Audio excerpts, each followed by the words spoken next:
Well, let's talk about what happened, right? I mean, he took everybody by surprise. Nobody was expecting that. Right. People did tackle him and get him to the ground. Would it have been better if people were shooting back at him? It's possible that more people would have been injured or shot. Oh, that's very hypothetical. What you're saying, very speculative. All I know, more people shooting. All I know, no, but it's hypothetical to say that other people would have been shot. Other innocent people would have been shot. All I know is that if I had been there, I would hope that I would have had the courage to do something, and I hope that there had been other people there that would have had the courage to do something. But person who would get into a dangerous debate, because I mean, I am one of those people that was trained to shoot, and it is very, very difficult in a situation like that where your adrenaline's pumping and you're not sure who's the good guy and who's the bad guy. And if you have people just start randomly shooting in a public parking lot, I agree. I'm not talking about randomly shooting. I agree that we have responsibility for our safety, and we need to take more of it. I don't think every incident's the same. When you look at Virginia Tech, where you've got a shooter over a long period of time choosing targets, it does seem to me that an armed person, intervention would have been good. Armed person could have taken. From what we hear about Tucson, this was over in a matter of seconds.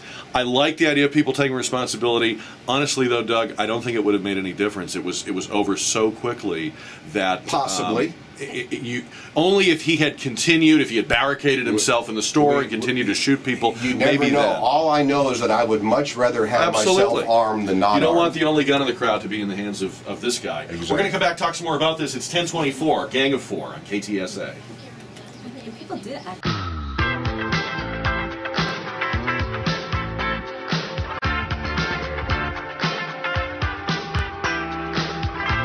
10:28 on News Talk 550 KTSA San Antonio. As we speak, I guess you would call it a motorcade. I don't know what else you would call it. An ambulance motorcade is transporting Congresswoman Gabrielle Giffords from the hospital in Tucson to the airport, and eventually on a flight to Houston, where she'll be at Memorial Hermann Hospital. Her husband yesterday in that news conference explaining how they chose to relocate her for her rehab to Houston. All right, so we're having the argument about, are we safer with more guns in the hands of responsible citizens? Yes. Are we safer if the government makes it harder for people to get a gun legally?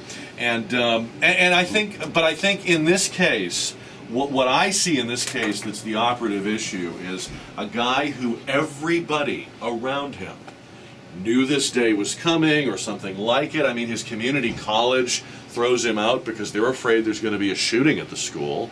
I mean, they have this specific concern about this guy, and it's got to be pretty hard to be expelled from a community college. I mean, I would think that doesn't happen very often. Well, how irresponsible is it of the administration there? Was it Pima College? Yes. That, especially in light of the Virginia Tech fiasco, tragedy, why they wouldn't even consider reporting this guy to the authorities. I don't know as a how much you possible could threat. do, though, Doug. I mean, people have said that about the college. They've said it about his family. Where were the parents? I mean, I know people very close to me who are dealing with mental health issues in their family, and I'm telling you, it's a crazy system, pardon the pun, because unless the mentally ill person chooses to get treatment, there's very little you can do to make people take a pill or go see someone or commit themselves. And this is what I'm saying, and this is what we were talking about with Elaine.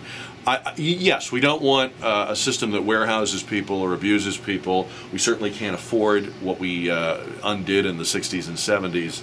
But there's got to be some way when a guy is this disturbing to everyone around him.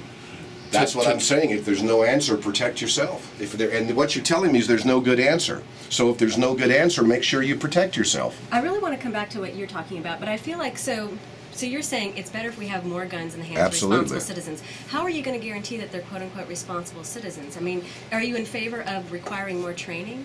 Because it's not even to get a concealed carry license in Texas is not that much training. So I don't feel like, well, I feel good about just look at the history of it, and look at the response of people who have had concealed carry licenses, and if you'll look at it, there's little, if any, abuse of that system from folks doing the wrong thing with their guns. People who are law-abiding citizens are generally going to abide by the law. Those who break the law and have a history of breaking the law should not get guns. But that's not the argument what you're making. What you're saying is you're advocating that people need to be more proactive about getting guns. Absolutely. And using them in situations where there's a dangerous...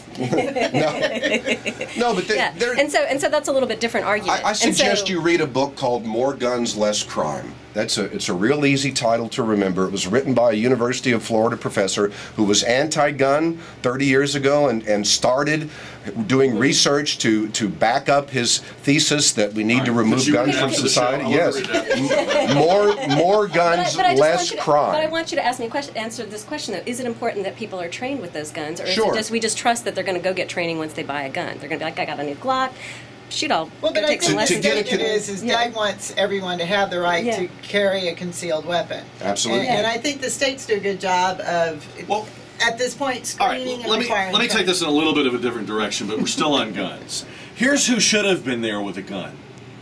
This freaking sheriff's department, whose boss has been shooting his mouth off for the last 2 weeks, and who finally had to be silenced by the Pima County attorney, who this week put out an order very bluntly telling this Sheriff Dupnick, no more interviews. Shut it. You are poisoning the investigation. You are endangering the prosecution. You have given a sheaf of material to the defense attorney for this Loeffner guy. Enough with the interviews. But here's what I want to know.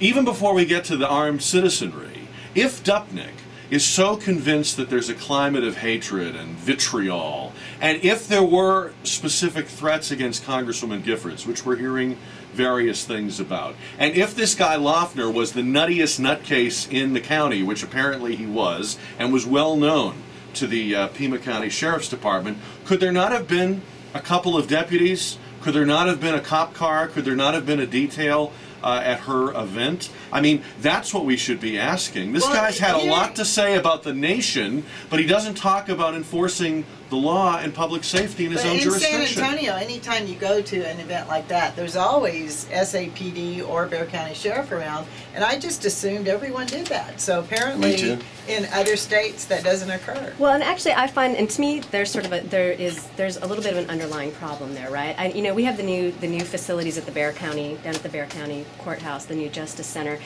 and there's an incredible amount of security there. And to me, when you start talking about things like that, do we need to have a security detail every time a congressperson, who is one of us, they are our elected representative, you start to get this divide between us and the people who we have given power to. Right? I like what you're saying, and I agree with that. They are of us. And it worries me that it becomes when you're having an event, and if you believe there is a vitriolic climate, and if you have in your jurisdiction a guy who's obsessed with that member of Congress, who's made threats against her and other people, it doesn't seem too hindsighty to ask, why didn't you put somebody at that event? And I'm not You're blaming your that, state, you're blaming the country, you're blaming Sarah Palin. Look in the mirror.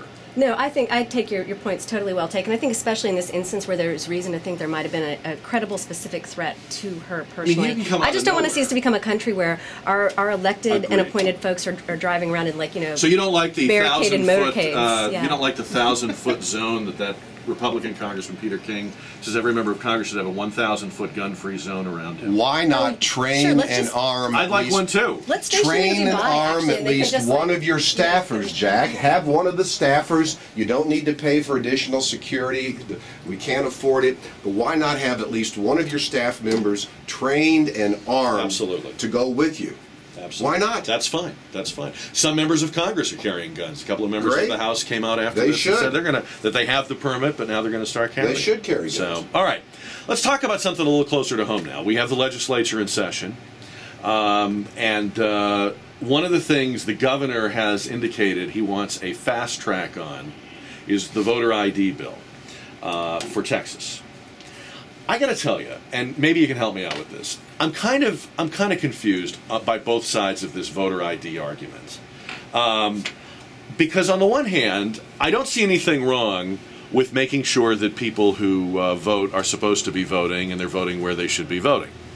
It seems to me like we already do that. I don't get up, and just walk in with nothing to vote. I feel like I have to show them that ID card. They seem to know who I am and that I'm there and I'm in the right place. I don't know that we have a problem that requires a bill. Where is the evidence? Voter registration card is for? Where's the evidence that this is a problem? Well, there is documented evidence that there is. There is on a national basis, maybe not here in Texas, but there is on a national basis. Just look at what Acorn did in the last election.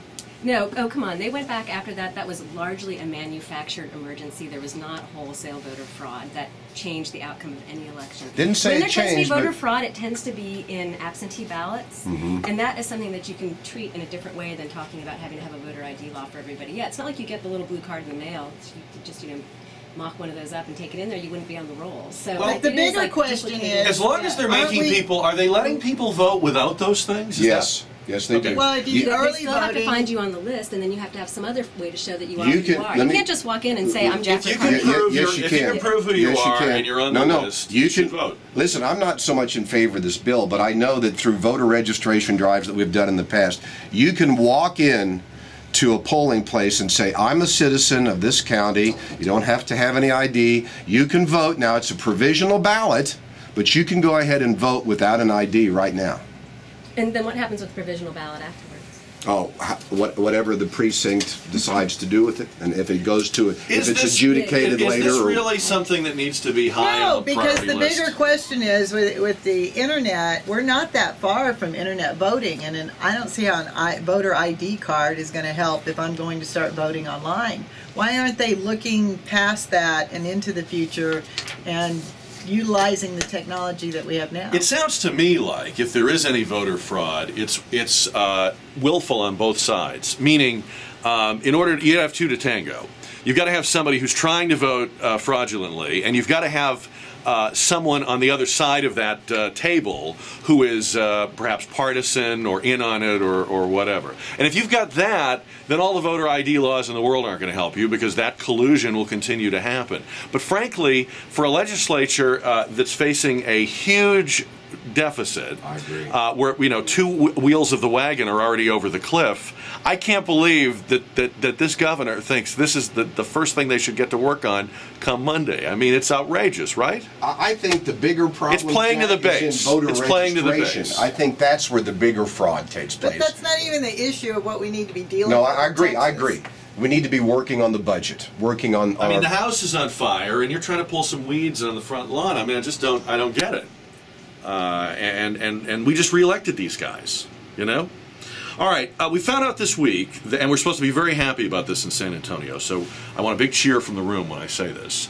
We have much less traffic congestion than Austin, Dallas, and Houston.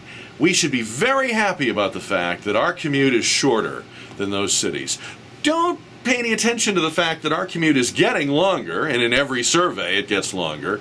Pay no attention to that. The important thing is it's a shorter commute than Austin, Dallas, and Houston. That to me is classic spin, and it seems like everybody's bought into it. We really do need to be asking ourselves, if the commute keeps getting longer, isn't that a problem at some point? Isn't that a threat to our economic picture at some point because of the loss of productivity? Isn't that a threat to even just our families? Elaine and I did is move closer to downtown. But I mean, sure, and people can do that. But I'm amazed at the way the story gets reported. We could report every fact this way. It's always worse somewhere else. Why worry about hunger in America? There are countries that have more hunger. Why worry about health care? There are countries that have no health care. I mean, you can just say that about everything. 281, 1604 interchange. Is that? Well, here's what I think, and I want to hear from you guys.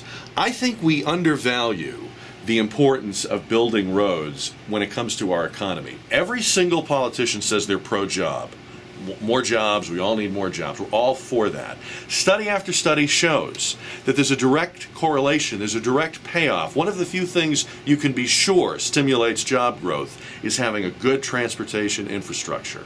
So, I think we ought to tell them, forget about these nonsensical, tangential, pet project issues, and make sure that San Antonio's commute stays shorter than these other cities, and make it make the trend line go the other way. But you should be talking more in terms of mass transit rather than individual cars and more roads. I think we need to be more responsible as commuters. Yeah. I would love to be able to take a bus or, a subway system's almost impossible to install here, but light rail like they're doing in Houston and Dallas, that needs to be the conversation. Why? And Why does that need to be the Those conversation? things you are wanna pay proven to be so $4? expensive that they're not worth it. Yeah,